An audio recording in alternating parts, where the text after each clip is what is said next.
What is up, guys? I'm finally back with another review or unboxing, however you want to call it. I finally found the time to do the review of the Jordan 3 Women's Rust Pink. I wasn't happy with the first review that I filmed of these, so yeah, I decided to delete it and just do it all over again.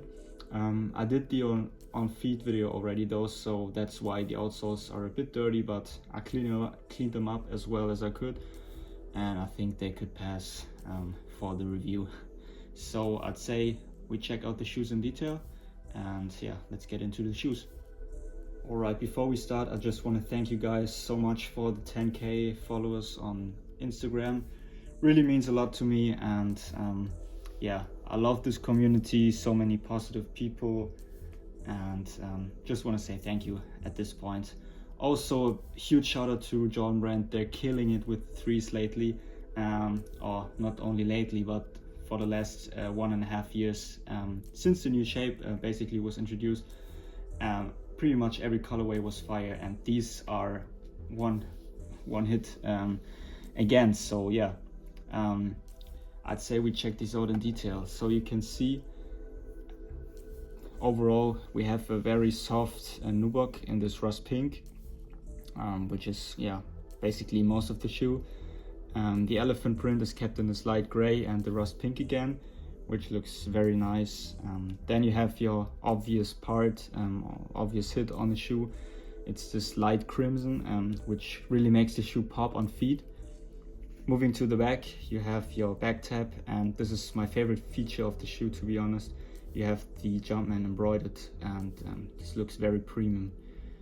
Moving to the inner side of the shoe, you can see we have the eyelets on the top and on the bottom in this bright crimson again, and these eyelets in the middle part are kept in this like cream off-white, so very nice that they didn't use like a clear white, because it makes the shoe look more clean, to be honest.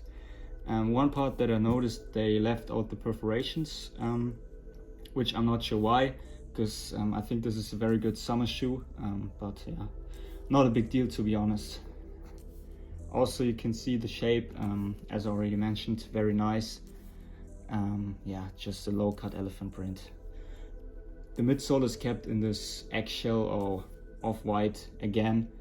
And moving to the outsole, you have a translucent outsole in this cream color again, with some bright crimson hits.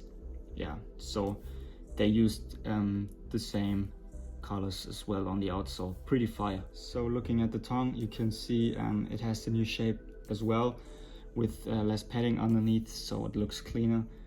You have your bright crimson Jumpman embroidered on the tongue.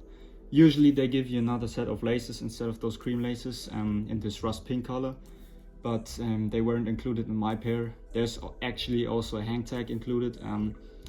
I was picking them up in a store, in the local store, but they didn't have it on this pair, so I just decided to get them anyway, because they were just sitting there and I could grab them for retail. From a collecting perspective, it's a bit of a bummer, but not that big of a deal, because usually I just throw in those or throw those extra laces and hang tags in the box and just keep them in there forever. I prefer those cream white laces anyway, so yeah, not that big of a deal. Alright, when looking at the box, you notice that this is your standard old school Jordan 3 box, just with the new box label. So I like that they used this one again. Maybe a special box would have been nice, but this is still my favorite Jordan 3 box, to be honest. I think it looks like the best if you stack it up, if you check out my background, and yeah, just a regular Jordan 3 box. So that is it for my review. My final thoughts are that these are amazing. So I always knew that I had to have them the first time I saw pictures, and once I got them in hand, yeah, it was a done deal. These are definitely staying in my collection, although I'm not sure of how I'm gonna pull these off, but probably some light blue or black denim and you're good to go. This is a very loud shoe, so you want to keep the fit simple and clean, because the shoe is doing the talking. One thing I'm a bit sad about though is that these only released in women's sizes. So I know a lot of big foots out there that really wanted to rock these, but just couldn't because they weren't available or produced in their size. And this is one thing I want to talk about. So Nike should really consider producing shoes in full size runs, you know, not only limited to women or men. Like everybody should be able to buy a shoe if they like it. And I think some people might think this is a very feminine shoe based off of the colors, but to be honest, if you like the color and like the shoe, just rock it. Just don't give a damn about what anybody has to say. And yeah, so Nike could really support this thought by producing them in full size runs and not limited to men or women. At this point, I want to thank you guys for tuning in again. Make sure to check out the on feed.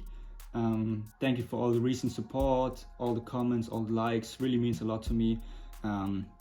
As already mentioned, I really love this community and the positivity. It's not that common in sneaker culture, so I really appreciate all of you. So thank you guys, and I'll see you in the next unboxing or review. Bye.